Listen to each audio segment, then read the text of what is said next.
That's right. Welcome back to the Puck Drop Podcast. I am Cole, the NHL Music Man Chapman, and I am here with Lieutenant Dangle D, like always. And this episode is brought to you by Hockey Stops again. Once again, Hockey Stops. They're doing some cool stuff, man. Shout out to Corey for tilting somebody for me. I mean, we can't say too much or too little, but yeah, Corey's working on some cool stuff. One-stop shop up in Ogden and Logan. Go check them out. And we're also brought to you by Five Wives Vodka. They have the infamous shot block that we take at our watch parties, and it's a big hit. A lot of people on the Twitter were buzzing about it the other day. So a lot of cool publicity there with Five Wives. And we have a very special guest here for you today. We have Don Cor, the godfather of Utah hockey. Is that right? Is that a good title for you? I don't know. I'm not used to titles, but well, you've been around in this Utah hockey scene for how many years now? I started in '78 when my son was about 10 years old. We got started in hockey in the same time that the Golden Eagles came to town. I had a friend that took me to hockey, and I was hooked. We bought season tickets, and my son was about a year old then. That was in 69, 70. Wow. And then when he got 10 years old, he wanted to join hockey, and so I got involved, and we got skates, if you want to. The golden handcuffs immediately. We started going to Murray Rink. I don't know if you know about the Murray Rink. They filled in their old swimming pool, and I had a rink on there. At the county? Yeah. Yep. In Murray. And we went there about every night. And I don't know if you know the Colorado Chucks. Oh, yeah. Yeah, that name sounds familiar. They're one of the few or the two that came out of Utah. Yeah, big family, right? Yeah. Yep. Yeah. They were there every night also. Awesome. And we got it start involved there, and then he joined SLAHA, the Salt Lake Amateur Hockey Association. Mm-hmm.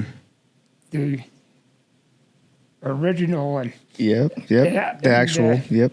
And so anyway, that's how we got started, and then I wanted to get into coaching, so and I didn't know anything about it, and I could barely skate, and so my son got on a team with Buzz. The head coach was Buzz Burns. Okay. And so I just went to Buzz and asked him if I could help, and that's where it kind of all started. It's kind of where it started, huh? Yep.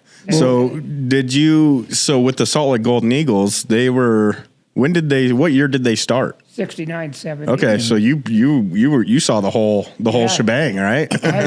I've never got into it like Suter and Guy Holmes Dave and Suter, all those yeah. guys. Yep, I knew quite a few of the players. I've had a couple out to my home a few times, and my daughter loved Tony Curry. I don't know if you ever heard of him. And do you know Brian Patafi? Yeah, oh yeah. He's actually coming out here soon for us as well, with us. Yeah. He's doing a comedy show. Yeah, I seen that at the 90 Club. Yep. Yeah. I don't live far from there, so that's awesome. You better be going. Yeah, perfect. I wanted to go see him when he was in Ely, but it didn't work out. Yeah. Anyway, yeah. We'll make sure you get to that show. Yeah, for sure. I'm just going to sign up. I just forget to do it. Anyway, we had a few of the Golden Eagles out, and I got to know a few of them. Yeah. I'll tell you a story about the Golden Eagles. I used to yell at all the goaltenders because our seats were right behind the net that they warmed up at. That's where we sat. And I yelled at them all the time. And one of the goalies, I think he played for Dallas, one night he waved me down. And so I went down and he gave me a stick and cool. And stuff. And I had that for a long, long time. And I started making chairs during the pandemics. And so I used it as one of the paddle as one of the arms. Armrest. Oh, there you go. It's got his name on it and everything. So Oh, it's cool. cool. So You'll have to send us a photo of that. yeah. I think I gave the chair away, but I'm not sure. Oh, yeah. I did a lot of chairs. I did 3 chairs during the pandemics, and I don't know if you remember the family that got in a car accident that killed the mom and dad, and the 2 boys. They played for the Grizzlies, I think. I don't remember their names either. But anyway, they had a charity for him and okay. for the boys. Yeah. And I gave the chair to them. Awesome. Oh, cool. Love Like that. a armchair, Adirondack chair. Yeah. And so, yeah. Cool. So anyway, that's how the Golden Eagles. I loved it. I listened to it at the fire station every game. Were you a firefighter? I was. Oh, okay. 31 years. There's just a Thank lot you for of your service again. just a lot of thank you. firefighters in the hockey community, man. Yeah, I knew Jay Stevens pretty Yeah. well. I knew him long before I ever joined the fire department, though. I knew him before I got into fire. Well, and service. you're all around the community. I mean, it's one of those things where, like, I knew of you even without you knowing me. Yeah. You know, Yeah. in one of those in that regard. So it's one of those that's just hockey community, family. It comes back full circle. It's kind of crazy, It you know. does. And as far as I'm concerned, the hockey family is like the best of all. I'm sure other sports say the same thing. I hope they do, but you can't find a better people than that. Yeah. And it's something that is great the way we stick together. Absolute. We have a different atmosphere, like when you go to tournaments and anybody else. The others just have to put on a pair of shorts and they go play. Yeah. Yeah, easy, You know easy. what we Yeah. have to do to get ready and all the stuff you have to do with your equipment when you're travel and all that stuff. Just And preparation with everything That and- all brings into your family atmosphere. And it's expensive, right? Yeah. And so on that note, you help people with gear, don't you? Yeah, I do. I like 10 or 12 years, 15 years ago, I was just waiting around trying to think of how I could stay in hockey and still be involved and not have to coach all the time. And I was still coaching at the time, but I was young enough to do that and tie my own skates. And and so I thought, what can I do? And I thought, well, I will pay their league fees, Yeah. house team only. Oh, that's Okay. cool. I cater to house team kids because they don't have the opportunity to do the things that the other kids do. Like, for instance, my camps. Right. I make my camps available to anybody that wants to come, but we don't cater to the travel teams. I go and I only push for the entry-level kids. Yeah. Kids that don't get the opportunity to do this stuff. And does that I love revolve that. around just like money? Is it more of a, I mean, just Yeah, based on like your level of play and all that, considering? The level of play is not really important. Right. We'll take beginners to whoever wants to come, and most kids that play house team have got pretty good, a little bit of good skating skills and stuff like that. But money is another thing, and you've been in hockey a long time. You know that money that it costs a lot Yeah. to go to camp. Absolute. $350, $400. Travel if you're out, like there's, And all that costs, and so that's why I make it around $200 to $250, and Love that. money is a big part of it. I'd like to collect that kind of money, $350 to $400 from each kid. You get 35 kids, you got a good chunk of change, and so it is exactly just what you said is money. I want it cheap enough that the parents can actually do it. like afford it to get Yeah. there. And So who runs the camps? I do all the all the organization of it. I choose coaches that I know, and the coaches that I know that will do the thing that I want them to do. Right. And I have a pretty good idea of what I want because I did hockey camps with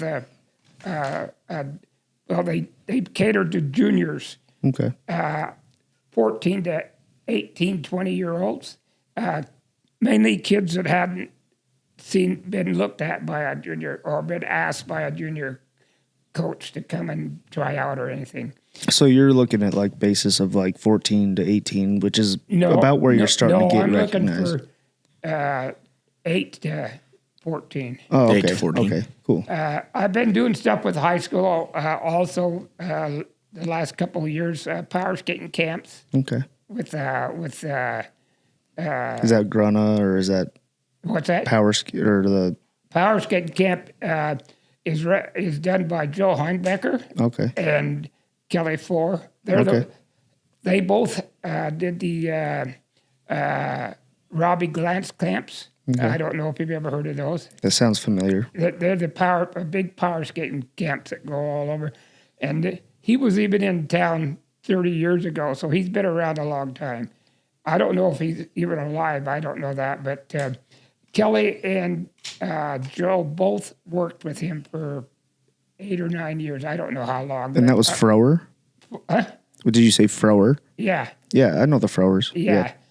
I love them. Yep. They were awesome to me. They're from up north, right? Yeah, they're from Ogden. Yeah. Yep. He was a mayor of Ogden. Kelly Frower, yeah. And I think he does a Gage. lot of Gage Frower. Yep. Yeah. Yeah.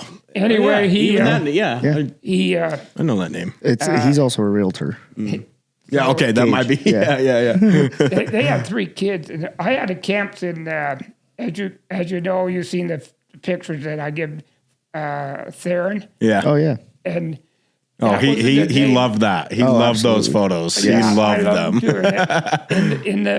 That was in the days before you ever seen like computers, so you could. So it was you had to sell it, and I don't remember exactly how I sold it, but I filled that camp every year. I did it for 6 years Awesome. with Rick Hayward, and then Theron. He come in.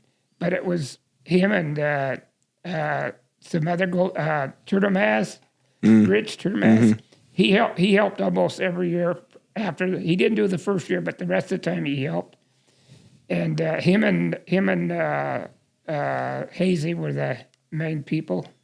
And then and how I got those 2 guys, they were just standing around after practice. They had practiced at the Salt Palace? no, at Cottonwood. Oh, okay. And Hazy was just standing against the wall, and I just went up to him and says, "Do you ever do camps?" And he says, "Yeah, I do." And I says, "Are you interested in helping a camp in Utah?" And I hadn't done any advertising. I'm just asking. He says, "Yeah, I do." And so he and I got together and put together the stuff, and I did all the hard work of selling it. And that day, I had to go and get flyers made up, and you go to somebody that does that, and it's a lot more hard work than it is today. Yeah. Yeah. And Fair. You had to print physical Yeah. papers and go hand them out. Printed them, and I don't know how I actually sold it, but it filled it for 6 years. It filled up, Awesome. and then Hazy got traded, and it kind of went by the wayside. So you're bringing it back, though, right? Huh? You're bringing it back, though, right? Yeah, I've been doing it since 19, camps at 19. Nice. My camp for June is filled up in about 3 weeks. Awesome. Cool. We take about 35 to 40 kids Now, when do you do these? in June. We do them in the evening time. Okay. The Christmas camps, like the power skating camp for them, is in the middle of like early in the morning, 9 o'clock in the morning. It's in between Christmas and New Year's. Oh, okay. I've been doing that for 4 years. And people can sign up at korthrebels.com, right? Yeah. So that's Don Cor's website. If you have youth, like Don said, if there's a family out there that can't afford all the gear or anything, Don has a great business and everything that he kind of does to help the community. So Also, I sponsor some kids. I might get to know the mom or the dad, and I know that they can't really afford it, and we sponsor them and try to help them out and give them the opportunity, and that doesn't pay you any money, but it pays in many other ways. Absolutely. And so, yeah. and, Well, we actually have a kid, the kid that's in your neighborhood. Isn't there a kid that we were going to help out? Absolutely. He'd be great. I'm going to line him up with you. So Yeah. I was driving by the other day and he's out rollerblading and I stopped and I was like, hey, you guys playing hockey? Like, how can we help? I blocked traffic and had to reverse. And the dad came out. And he came out. Yeah, he was out, but Yeah, like okay. he come up to me and he was just like, no way. Like, and I was like, yeah, here's my card. And he's like, you have no idea because like he lost his family, like mother and father, just a bunch of different things. And I was like, whoa. Like, I stopped for a reason, right? Mm-hmm. Yeah, And so- that's the kind of person we want to help. I have a scholarship that's called the Carrie Fain Scholarship. I don't know if you know the Fains from Cedar City. I'm not There's a familiar person with- right there you should get on this. Yeah. His name's Chad. Okay. Chad Fain. Chad Fain, and they're the ones that built the rink down there. Oh, okay. Oh. Is that the KJ's Ice Barn? Yeah. Okay. That's there. KJ stands for Carrie Jane, I think, or June. It's a name. Yeah. I don't know what the J stands for, but anyway, that's that. Yeah. We'll have to definitely reach out and Yeah. figure something out. For And you. we'll line this kid up, for and you. with you as well, because Yeah. I That know sounds he like wants to play, and I know he wants gear, and he And wants to. where's he live? In Ogden? It's just in Roy. Mm-hmm. Yeah. Yeah. Tell him to come down. Have him. I'll give you one of my cards, and you can use that. Oh, without Yeah. a doubt. Yeah. I'll Yeah. definitely. I'm in touch with them and stuff like Yeah. that, and so I know he's like adopted now by whom his. Yeah. How old is he? He's probably 12, Yeah. 11, 12. Mm-hmm. Yeah, we right now, as far as gear goes, we need to get gear. I've been trying to figure out a process of getting that. Get people. It isn't that they don't want to give it to you; it's that they don't take the time to go find it. Right. It's in their basement or their garage. Right. Mm-hmm. They don't really want to throw it away either. Most Yeah. people that play hockey don't want to throw that gear away. They know that what it's worth. Yeah. And what they've spent for it. So Yeah.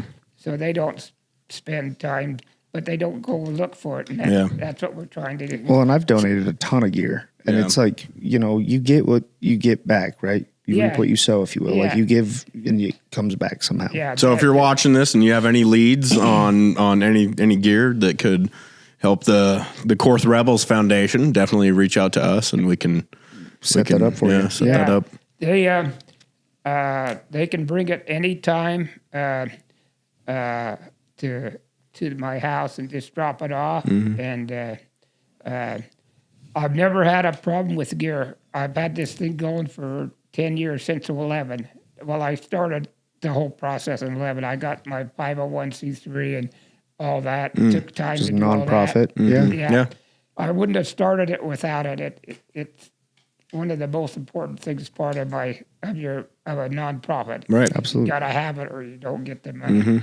Anyway, I just try to keep it going, and a lot of the gear came from at the time I was coaching a special needs team, and the pro shop in Salt Lake. Oh, pure hockey? Pure hockey. We don't I'm talk gonna about call that. it, but yeah, I know you did. Pure hockey, and they were collecting it and giving it to us so we could give it to kids to try it out. Okay.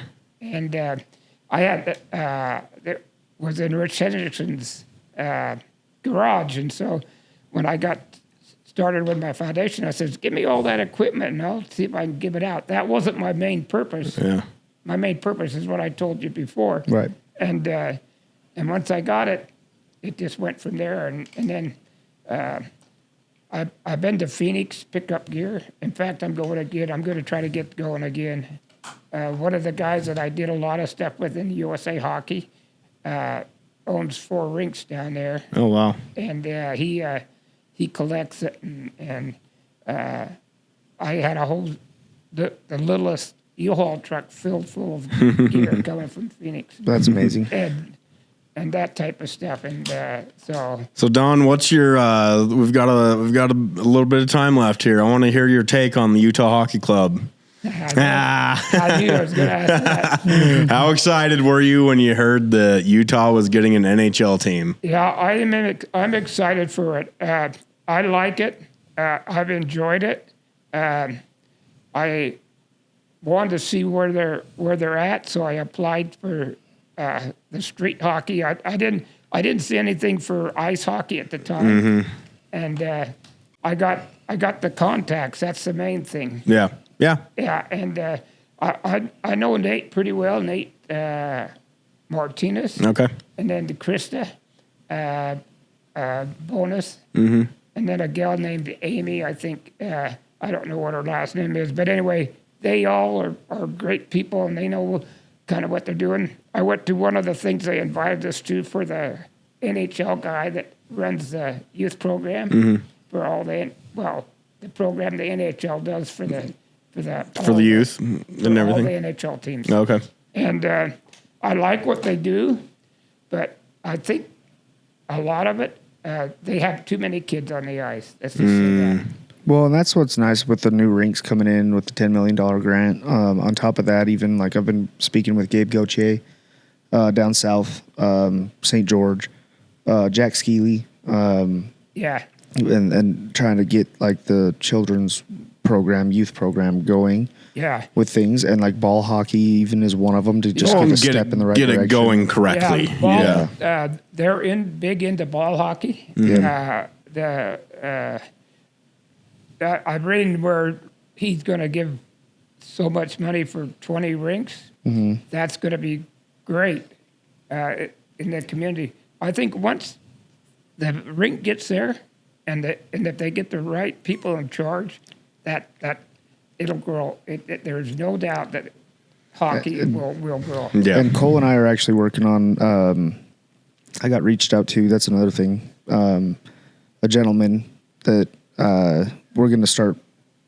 We've already gone to the city, basically. Oh yeah. To Out the in city, Syracuse, Salt Lake City. the Syracuse area. Syracuse, okay, just yeah. any city really. Like we want to get We've already gone to council with it. Yeah, so. we want to meet with the city representatives and present, a presentation to them and say, Shout out Gunny. yeah, and say, look at how big this sport is going to turn into. The impact we of need more North, rinks, and that goes for ice hockey and roller hockey. Absolutely. Yeah. If we can get some kids on roller hockey, by all means, we'll do it. Yeah. Yeah, without a doubt. That's one of the things. Cedar City. Absolutely.